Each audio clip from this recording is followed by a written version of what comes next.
불필요한 기적은 안 일으키신다라는 제목으로 하나님 말씀 증거하도록 하겠습니다. 이제 가나안 전쟁 시작됐습니다. 이제 마지막 준비하는 모습입니다. 좀 뜸이 길죠. 그냥 요단 건너면 곧장 전쟁 벌였으면 좋겠는데 3장부터 5장까지 이렇게 강 건너고 뭐 기다리고 준비하는 것들이 좀 크다라는 것입니다. 어쨌든 요단강 건너는 것이 기적적인 것이었기 때문에 가나안 사람들의 반응이 굉장히 쫄았습니다. 산 속에 사는 사람들을 가나안 7족속들에서 주로 아모리라고 얘기를 하고요. 그 다음에 해변 쪽에 사는 무역 쪽에 종사하는 사람들을 가나안 사람 이렇게 표현을 합니다. 그러니까 산지족들도 쫄았고 그 다음에 해변에 있는 사람들도 떨더라 뭐 그런 겁니다. 1절 한번 읽겠습니다. 시작. 요단 서쪽의 아모리 사람의 모든 왕들과 해변의 가나안 사람들의 모든 왕들이 여호와께서 요단물을 이스라엘 자손들 앞에서 말리시고 우리를 건너게 하셨음을 듣고 마음이 녹았고 이스라엘 자손들 때문에 정신을 잃었더라. 그러니까 요단강 도강한 거가 기적적이잖아요. 그래서 마음이 녹았다. 뭐 어떤 건지 알겠죠. 굉장히 겁을 먹었더라. 또 정신을 잃었더라. 뭐 실신했다. 뭐 이 정도였다는 거예요. 그러니까 당시에는 그들의 신이 세다고 생각했잖아요. 그래서 저 이스라엘 백성들의 신이 센 신이네. 우리 신보다 더 셀지도 몰라라고 하는 두려움. 그때 상태 사람들의 생각은 그랬다는 거예요. 그러면 여러분 같으면 언제 공격해야 돼요? 이때 해야죠. 우리는 사기 충천에 있고 상대는 완전히 겁먹고 있고 이때 쳐야죠. 타이밍이라 그러면 이때보다 더 좋은 타이밍이 어디 있습니까? 이럴 때 뭐 속담도 있잖아요. 새도 달궈졌을 때 쳐야 된다고. 그죠? 딱 타이밍이잖아요. 근데 하나님께서는 엉뚱하게 할례를 베풀라 그러는 거예요. 그때. 그래서 이게 중요한 메시지죠. 타이밍보다 중요한 것이 절대 순종이다. 우리에게도 이런 게 온다라는 거예요. 타이밍 너무 좋은데 하나님이 타이밍을 이게 엇박자를 만들어 버리고 순종해라, 믿음 가져라, 절대 믿음 가져라 이렇게 말할 때가 있다라는 것입니다. 그래서 우리는 기대하기를 공격 앞으로 그러면 다 될 것 같이 보이는데 할례를 행하라. 근데 우리 마음에 이런 생각이 들어요. 하필 이때 하나님도 너무하죠. 하필 이때. 그리고 이거 뭐예요? 우리가 활동 못 하잖아요. 이거 남자 외과 수술이니까 그 뭐 며칠 가나 최소 3일은 갈 거. 3일에서 한 일주일을 못 움직이잖아요. 근데 이게 말이 되냐는 거예요. 말이 논리적으로. 40년 동안 허구한 날 세월 다 놔두고 왜 여기서 이러냐고. 광야에서 했으면 됐지 왜 이러냐고. 적절하지도 않고 전략적이지도 않고. 그러니까 우리도 신앙생활 하다 보면요, 합리적인 거 순종하라고 하면 뭐 힘들어요 그게. 그죠? 내가 비합리적인데 하나님이 합리적으로 이렇게 하래 그러면 내가 멍청했어. 하나님은 참 똑똑하신 분이야. 합리적으로 가야지. 이렇게 되는 건 어렵지 않잖아요. 근데 나름 우리는 자기는 똑똑하다고 생각하잖아요. 근데 하나님이 아무리 생각해도 비합리적이야. 이게 말이 되냐고. 비합리적인 게 뭐예요? 내게 손해가 올 것 같이 보이고 위험에 노출될 것 같은 거를 하나님이 하래요. 이거 순종 잘 못하지요. 그러니까 불순종하는 거죠. 뭐 불순종이 되게 이런 데서 오는 겁니다. 이거 못한다고 해서 안 미루게 된다는 거예요. 또 하나 명심할 게 그거예요. 타이밍보다 중요한 하나님이라고. 하나님이 하라 그러면 해야 되는 거죠. 이건 뭐예요? 승리가 합리적이라는 건 내게서 나온다고 생각하니까 그런 거죠. 상대는 사기 저하, 우린 사기 충천. 그러니까 우리가 싸워 이긴다고 생각하니까 타이밍이라고 생각하는 거지. 승리는 하나님이 주시는 거고 은혜와 공급이 하나님께 있습니다. 우리는 그걸 믿잖아요. 모든 좋은 것, 은혜와 공급이 하나님께 있습니다. 우리 믿음의 스위치를 눌러서 동기해야 되는 겁니다. 이걸 믿는다 그러면 타이밍이 어디 있어요? 하나님이 주시는 게 타이밍이지. 다시 또 믿음으로 가야 된다니까. 그러니까 믿음이 참 흔들려요 맨날. 그죠? 믿음 흔들리고 매달 믿음이 흔들리고 믿음이 약하고. 그래서 우리 인생을 살면서 신앙생활 하다 보면 이해 납득 공감 안 되는 일들도 하고 있는가. 나는 이게 합리적인 일만 계속 평생 나는 내 신조는 합리적이고 신앙생활도 합리적으로 하는 거야. 나는 이게 계획대로 안 된 게 없어. 나는 참 이게 딱딱 맞아떨어져야 되는 성격이야. 그러면 죄송한 얘기지만 믿음이 없는 겁니다. 그 한두 번이면 모르지만 평생 그렇게 살아왔다 그러면 믿음 없이 산 거예요. 100% 합리적으로 살 수는 없습니다. 이해 납득 공감 안 되는 것도 해야 되고요. 타이밍이 안 맞는 것도 해야 되고 믿음이 원래 그런 거거든요. 근데 여기서 약간은 부적절해 보이는 할례를 하라 그랬더니 할례를 행하라 하심에 할례를 행했더니 이게 중요한 거예요. 말씀이 그대로 동기화돼 버리잖아요. 말씀 그대로 순종했더라. 그러니까 뭐 승리하겠죠. 2절 3절 읽겠습니다. 시작. 그때 여호와께서 여호수아에게 이르시되 너는 부싯돌로 칼을 만들어 이스라엘 자손들에게 다시 할례를 행하라 하시매 여호수아가 부싯돌로 칼을 만들어 할례산에서 이스라엘 자손들에게 할례를 행하니라. 2절 할례를 행하라 하시매 3절 할례를 행하니라. 이게 능력이에요. 이게 승리의 원동력이라는 것입니다. 그러니까 우리도 하나님 말씀이 그냥 우리 삶에 그대로 동기가 되면 돼요. 그러면 엄청 승리가 이루어지겠죠. 말씀하신 그대로 하라. 뭐 똑같은 거 해서 반복인데 문제는 뭐죠? 안 하니까 문제지. 그러니까 들었으니까 우리는 순종하겠죠. 그럼 분명히 우리에게 은혜가 있고 공급이 있고 승리가 있을 것입니다. 뭐 우리 힘으로 하나요? 우리 13차 고성성교도 뭐 우리 힘으로 하나? 그죠? 말씀하신 대로 그냥 믿고 순종하는 거예요. 지금 제가 봐도 그래. 뭐 안 될 거 되게 많아요. 근데 하나님이 이루실 거라고. 하나님이 일하실 거라고. 그죠? 하나님이 승리를 주실 거라고요. 그거 믿고 가는 거죠. 그래서 믿음의 사람만 보는 거예요. 물돈 하인들이 알더라. 그죠? 믿음의 사람들은 알고 믿음 없는 사람들은 뭐 들어서 알겠지. 맨날 남의 소리만 듣고 자기 인생은 판판이 깨지고 좀 그렇게 살아야죠. 그렇게 살면 안 되겠죠. 왜 할례를 받지 못했는가 뭐 구구하게 설명하는 게 또 4절부터 쭉 나와요. 왜 할례를 못 받았죠? 이게 뭐 이동하다 보니까 40년 동안 그게 방황하다 보니까 할례 받을 시간이 없었다.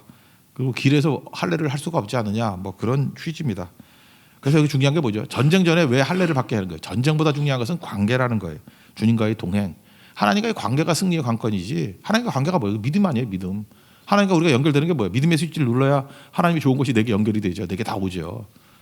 그래서 여러분들 지금부터 전쟁을 앞에 두고 있을 때 관계가 중요한 거지 전쟁 자체가 중요한 게 아니에요. 하나님이 함께 하시면 무조건 이기는 거지 뭐. 전쟁에 너무 연연해하지 말고요. 우리도 지금 마찬가지예요. 뭐 이렇게 큰 일을 앞두고 있으면은 하나님과의 관계가 문제지 뭐 실제 싸움은 뭐 하나님 마음 보고 싶으면 뭐 10초면 안 돼요? 20초면 안 돼? 관계라 이 관계 얼마나 관계를 잘 맺고 있는가 그거를 살피라는 겁니다. 한번 읽어보죠. 4절부터 7절까지 읽겠습니다. 시작. 여호수아가 할례를 시행한 까닭은 이것이니 애굽에서 나온 모든 백성 중 남자 곧 모든 군사는 애굽에서 나온 후 광야길에서 죽었는데 그 나온 백성은 다 할례를 받았으나 다만 애굽에서 나온 후 광야길에서 난 자는 할례를 받지 못하였습니다. 이스라엘 자손들이 여호와의 음성을 청종하지 아니하므로 여호와께서 그들에게 대하여 맹세하사 그들의 조상들에게 맹세하여 우리에게 주리라고 하신 땅 곧 젖과 꿀이 흐르는 땅을 그들이 보지 못하게 하리라 하시매 애굽에서 나온 족속 곧 군사들이 다 멸절하기까지 40년 동안을 광야에서 헤매었더니 그들의 대를 잇게 하신 이 자손에게 여호수아가 할례를 행하였으니 길에서는 그들에게 할례를 행하지 못하였으므로 할례 없는 자가 되었음이었더라. 뭐 길기지만 뭐 구구한 얘기입니다. 다 아는 얘기고 여기서 알 수 있는 게 뭐냐면은 메시지를 극대화시키는 거예요. 전략 중에 최고 전략은 하나님의 전략이라는 거예요. 그러니까 잠깐만 우리 되지도 않는 머리 갖고 따지지 말라는 거예요. 하나님이 전략이 최고예요. 할례 받는 게 하나님의 전략이에요. 사실은 이스라엘 백성 자기들만 생각하니까 그렇지. 아니 그 성에 있는 사람들 볼 때 그럴 거 아니에요. 쟤네들 공격을 안 하고 계속 머물러 있으면서 뭐 아파 뭐 그런 애들도 있을 거 아니에요, 그죠? 그때 뭐 진통제도 없었을 거니까. 그리고 남자들은 다 누워 있고 여자는 왔다 갔다 하고 뭐 그러고 있어요. 그럼 더 겁나지 않아요? 저 뭐 하는 거야 저러고? 겁 안 나나요? 오히려 쳐들어와야 되는데 가만히 있고 뭐 이상하게 조용해. 그럼 더 겁나죠. 공포가 더 심했을 거예요, 그죠? 하나님의 최고의 전략이라는 것입니다. 여기서 주님께서 이렇게 말해요. 너희들이 순종하면 길갈이라는 말 자체가 굴러간다는 뜻이거든요. 어렸을 때 그런 복음서가 많이 있었는데 굴렀네 뭐 굴렀네 나의 모든 죄악이 굴렀네. 그래서 그거 노래 부르면서 맨날 구르고 했던 거 있었는데 이제 몸도 구르고. 우리 선생님이 율동을 그런 거 가르쳐줬어. 구르라 그러고 맨날 굴렀어요 우리가 그때. 뭐 떼굴떼굴 구르고 초등학교 1학년 때가 2학년 때가 그런 노래 있었는데 길갈이란 말에 굴렀다라는 거예요. 뭐가 굴렀어요? 수치가 굴렀다. 수치심이 다 굴러가는 곳이에요. 그러니까 우리 수치심이 언제 굴러가요? 말도 안 되는 순종을 할 때. 그러니까 우리 열심히 살아야 영광이 임하는지 알고 열심히 살아야 수치가 없어지는 줄 아는데 우리 삶 속에 수치가 있잖아요. 절대 순종하면 수치가 굴러간다라는 것입니다. 애굽의 수치가 뭘까요? 여기 애굽의 수치라 나오는데 애굽 입장에서 놓고 볼 때 제일 관심 갖고 있는 게 이스라엘의 운명이죠. 저놈들이 노예인 놈들이었는데 홍해가 갈라지는 기적 행하고 우리 뭐 10가지 재앙으로 박살내놓고 갔어요. 그때 우린 은근히 뭐 이런 거 있죠. 잘 되나 보자 뭐 이런 거 있지 않아요? 꼬래 뭐 이런 거. 근데 갔더니 원래 그 2주밖에 안 걸리는 시간 아니에요. 그래서 소식통에 의하면 2주 안에 가나안 정림했다 그러면 아이 막 갈놈이 갖고 이러는데 뭐 1년이 지나도 2년이 지나도 계속 광야에 있대. 계속 광야에 있대. 그러니까 뭐라고 생각해? 꼴 좋다. 광야는 원래 사막 아니에요. 거기 다 죽는 곳 아니에요. 다 죽었겠군. 연락 잘 안 오면은 뭐 죽지 못해 살고 있겠군. 피골이 상접해 있겠군. 뭐 이런 소리 들려오는 거예요. 거기다가 또 뭐 가나안 입구 앞에서 계속 머무르고 있으니까 아 그렇지 그 종놈들이 노예놈들이 뭐래 오합지졸들 결국 애굽에 있었던 게 좋았겠지. 그지? 이래서 계속 조롱하는 거예요. 수치당하고. 그리고 예수 믿으면 우리도 그렇잖아요. 좀 떳떳하고 싶잖아요. 떳떳하고 당당하고 큰 소리 치고 싶은데 수치가 온다는 거예요. 근데 중요한 메시지인데 수치도요. 하나님이 벗겨주셔야 수치가 사라지는 거지 자기 힘으로 수치 벗어나려고 그러지 말아요. 아 수치도 그 필요하니까 주시는 거예요. 부끄러움도 부끄러움과 수치 속에 또 겸손한 거 아니에요. 겸손하고 하나님 의지하고 하나님 부끄럽습니다. 수치스럽습니다. 내겐 영광이 없습니다. 그러니까 하나님 불쌍히 여겨주세요. 그게 나쁜 게 아니에요. 수치가 때가 되니까 하나님 수치 벗겨주시잖아요. 순종하니까 수치 벗겨서 굴러갔다. 애굽의 수치를 너에게서 벗겼다. 조롱해서 영광으로. 그 영광은 언제 임하냐면 주님 바라볼 때 영광이 임하는 거거든요. 그 고린도 후서 3장 18절 보니까 우리가 서로 수건을 벗은 얼굴로 거울을 보는 것 같이 주의 영광을 봤다고. 이게 가려진 게 주님의 영광을 봤다. 예수님의 영광을. 저는 이게 참 좋아요. 그와 같은 형상으로 변화됐대요. 우리가 영광스럽게 되는 길은 주님 바라보는 거예요. 주님 바라보면 이게 비춰져가지고 우리도 영광스럽게 돼요. 그래서 그 다음이죠. 영광에서 영광에 이르니 곧 주의 영으로 말미암음이라. 계속 얘기하죠. 믿음에서 믿음으로. 시작과 끝이 똑같아요. 영광에서 영광으로. 은혜 위에 은혜로라. 성령으로 시작하 있다가 왜 육체로 맞추냐. 성령으로 맞춰야 된다. 성경은 계속 이거예요. 시작과 끝이 똑같아야 된다는 거예요. 그러니까 영광에서 영광으로 가는 길이 뭐예요? 끝까지 주님 쳐다보는 거예요. 끝까지. 영광은 우리에게 없어요. 주님 바라보면 우리 삶 속에 있는 많은 수치들이 있지 않습니까? 수치는 없애야지 신경질 내고 막 히스테리 있다고 수치가 없어지는 게 아니에요. 더 수치스럽지.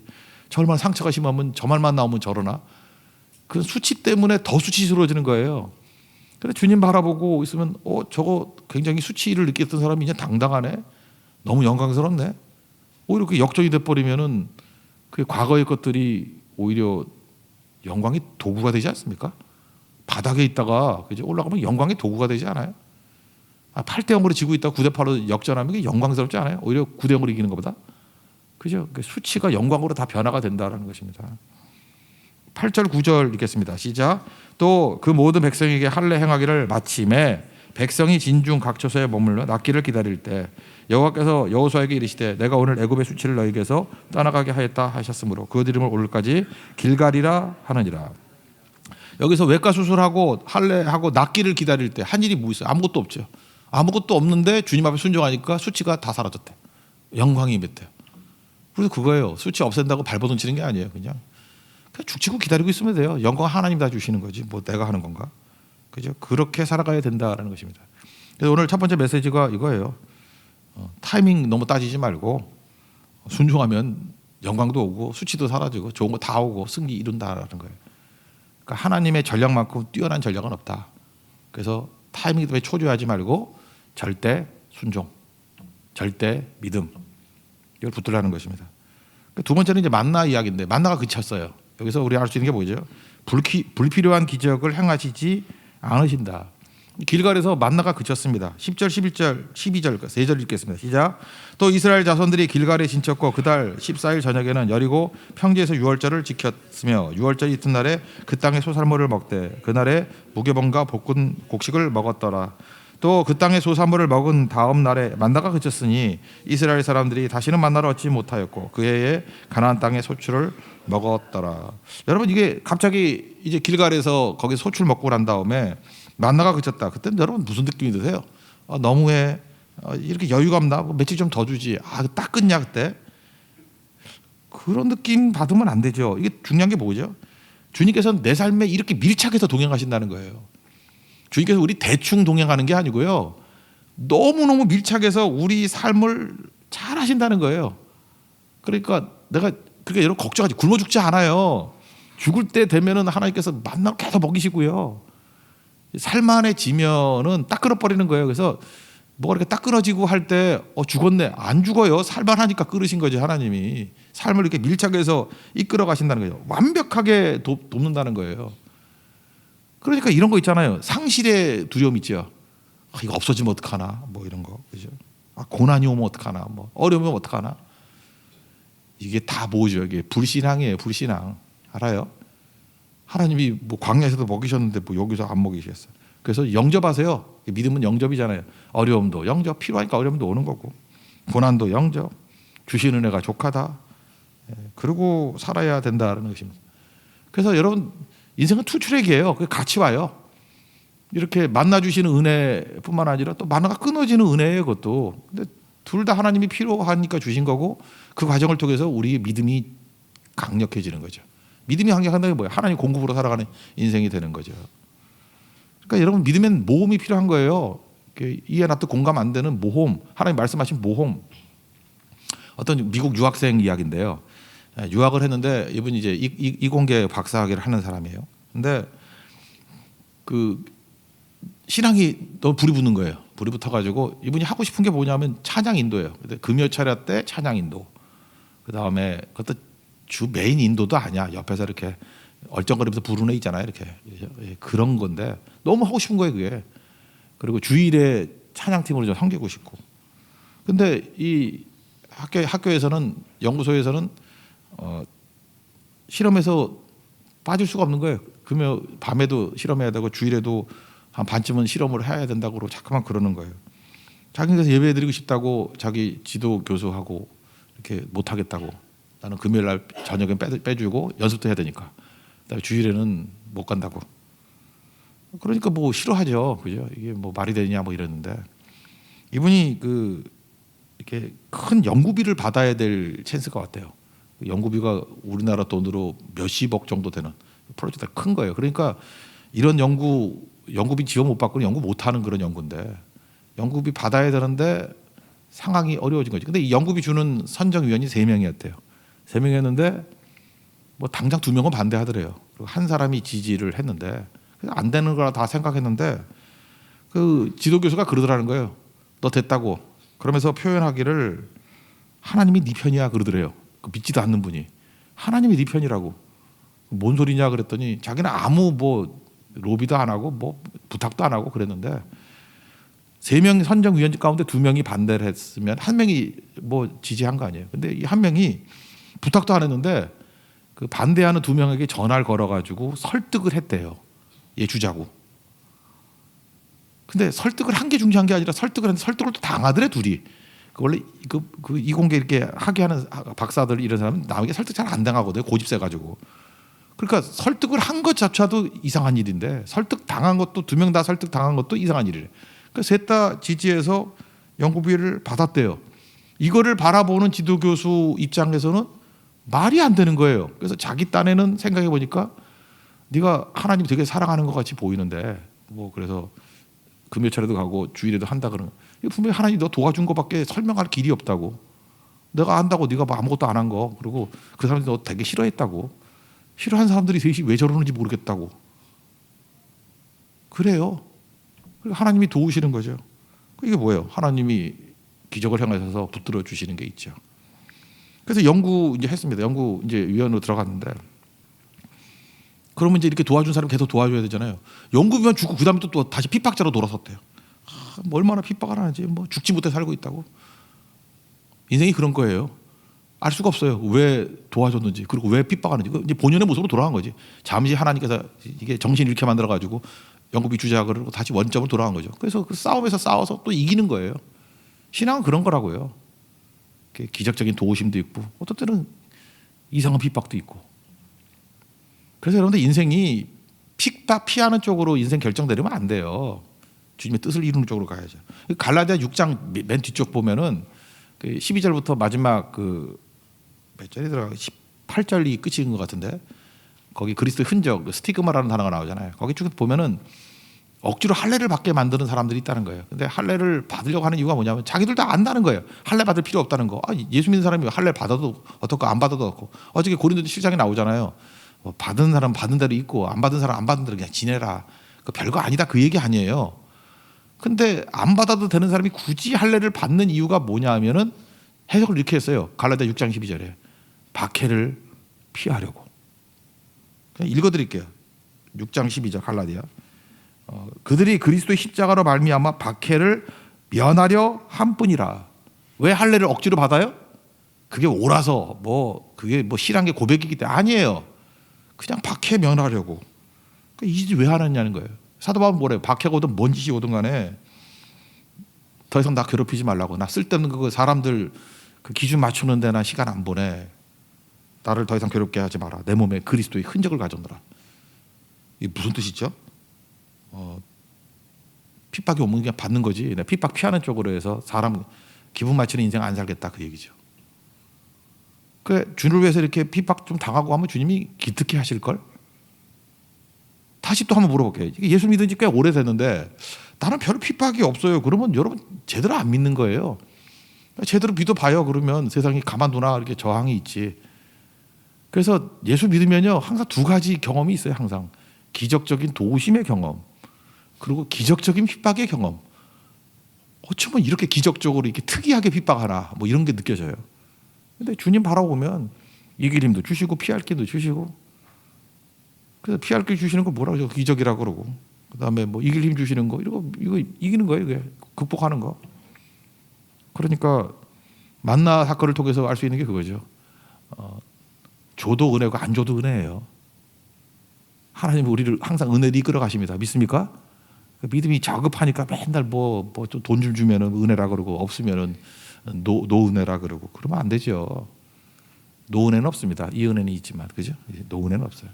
다 은혜, 다 은혜. 그다음 마지막 세 번째 얘기는 이게 전쟁이 내 전쟁이 아니라 하나님 전쟁이라는 거죠. 이게 모르는 사람 만났어요. 여러분 모르는 사람 만나면은 질문이 뭐예요? 누구세요? 그래야 되잖아요. 누구세요? 그래야 맞는 건데 이게 너무 콜돌이 처음에 은혜로 시작했잖아요. 은혜로 시작했는데 이제 시간이 끄니까 여호수아도 이제 두려움과 다시 염려로 돌아간 거야. 그러니까 모르는 사람 보니까 이제 속에 있는 게 튀어나오는 거예요. 너 누구 편이야? 우리 편이야? 저 편이야? 그러니까 벌써 그 말 자체가 왜 시비가 되느냐 하면은 전쟁을 지가 한다고 생각해.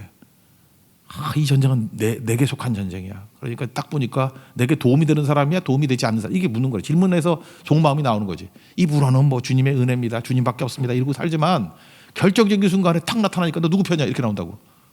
왜 내 힘으로 싸우려고. 그 여호와의 군대 장까지 내 발에서 신 벗으라. 이게 모세하고 병행 구절 아니에요. 그때 누가 나타났어요? 하나님이 나타났죠. 여호와 하나님이. 그러니까 여기서 군대 장관은 구약에 나타난 예수님이라 그러죠. 예수님이 나타나 여호와의 군대 장관이 나타나가지고 뭔 소리냐 임마, 나는 여호와의 군대 장관이다. 엎드리잖아요. 신 벗으라. 뭐예요? 내가 하나님의 종입니다. 이게 노예만 신 벗고, 노예는 신 안 신었거든요. 신을 벗으라는 건 내가 종이란 뜻이에요. 내가 주님의 종입니다. 거기서 무슨 고백이에요? 네 전쟁 아니야, 내 전쟁이야, 그거죠. 하나님께서. 네 전쟁 아니야. 왜 너 정신 차려 임마. 지금 6장 가면은 이제 여리고 전쟁이 나오는데 네 전쟁 아니야, 내 전쟁이야. 한 번 더 확인시켜 주는 거예요. 정신 차려. 네가 지도자가 그따위 생각하지면 어떻게 돼? 네 전쟁 아니야, 내 전쟁이야. 그래서 우리의 모든 전쟁이 하나님 의지하고 나가서 하나님 전쟁으로 만들어야 돼요. 여러분 사업도 내 사업이 안 돼요. 그런 거 벌써 말 틀린 거예요. 이게. 여러분의 사업이 하나님의 사업이 되게 하십시오. 교회도 마찬가지. 이 교회가 내 교회다 그러면 힘들고 매다 코피 터지고 쓰러지겠지. 하나님의 교회죠. 예수 그리스도의 교회고. 그죠? 선교 이번 고선 선교 우리 선교예요? 내 선교예요? 아니죠. 하나님의 선교죠. 하나님의 선교. 하나님의 선교니까 하나님이 대장 되신 예수님이 앞장서셔야 되고, 우린 필요한 거는 우리 주인에게 구해야죠. 그죠? 예수님께 구해야죠. 믿음의 스위치를 계속 눌러대야죠. 그죠? 그 자세가 중요한 거예요. 그러면 승리 주신다는 것입니다. 읽으면 되겠네. 13절부터 15절까지 읽겠습니다. 시작. 여호수아가 여리고에 가까이 이르렀을 때 눈을 들어 본즉 한 사람이 칼을 빼어 손을 들고 마주 서 있는지라. 여호수아가 나아가서 그에게 묻되 너는 우리를 위하느냐 우리의 적들을 위하느냐 하니 그가 이르되 아니라 나는 여호와의 군대 장관으로 지금 왔는지라 하는지라. 여호수아가 얼굴을 땅에 대고 엎드려 절하고 그에게 이르되 내 주여 종에게 무슨 말씀을 하려 하시나이까. 여호와의 군대 장관이 여호수아에게 이르되 내 발에서 신을 벗으라. 내가 선 것은 거룩하니라 하니 여호수아가 그대로 행하니라. 예수님은 주인이고 나는 종입니다. 그럼 다 끝난 거지 뭐. 말씀만 하시옵소서. 이 전쟁은 예수님의 전쟁입니다. 그랬더니 이겼다라는 거야. 뒤에 가서 다 우리에게 해당되는 얘기죠. 타이밍 너무 따지지 마십시오. 타이밍은 신경도 쓰지 말아요. 절대 순종하면 이깁니다. 그 다음에 쓸데없는 기적 안 주세요 우리에게. 그래서 기적도 은혜고 안 기적도 은혜예요. 다 우리는 은혜로 사는 거예요. 괜히 뭐 이렇게 눈에 보이는 것 같고 호들갑 떨지 말라고. 그리고 내 전쟁 아니에요. 여호와의 전쟁이에요. 그래서 우리 성경하기 전에 다 신발 벗고 예배 한번 들어볼까? 저는 하고 싶어요. 근데 냄새 날까 봐 안 하겠어. 신발을 벗으세요. 신발을. 종이에요, 종. 종의 모습을 하고 다녀요. 우리나라의 종의 모습은 뭘까? 이렇게 가서 선교 티 입으라 그러면은 또 안 입는 사람이 있어. 내가 뭐 종놈이야. 얘 종놈이에요. 그러니까 입으라면 입어. 그게 순종하는 마음이에요, 그죠? 나는 아무것도 아닙니다. 나는 패션을 포기합니다. 그래서 그냥 돌쇠같이 여기다 끈을 하나 묶고 다닐까 생각도 있어요, 그죠? 우리 종이라는 거. 우리 한국 사람들이 말하는 그 종놈 표시들 있잖아요. 난 주님의 종이에요. 기꺼이 낮아질 수 있는 게 그게 종 아니에요, 종. 하라는 거 하는 거, 꾸준히 하는 거. 그래서 여러분들이 주님의 종이라고 생각해서 험한 일을 좀 많이 하자고요. 뭐 청소도 좀 많이 하고 더러운 것도 좀 하고. 그러면 주님의 은혜가 임해요. 겸손한 자에게 은혜가 임한다고. 결국은 타이밍도 아니고요. 우리 준비도 아니고 하나님과의 관계입니다. 올바른 관계. 믿음의 관계를 가지십시오. 모든 공급과 은혜와 공급이 하나님께 있습니다. 우리는 믿음으로 동기화되는 겁니다. 우리는 주의 종입니다. 그럴 때 언제나 승리가 있고 언제나 채워짐이 있는 우리 하나님의 종이 될 것입니다. 자리에서 일어나겠습니다. 내 삶은 주의 것 찬양하겠습니다.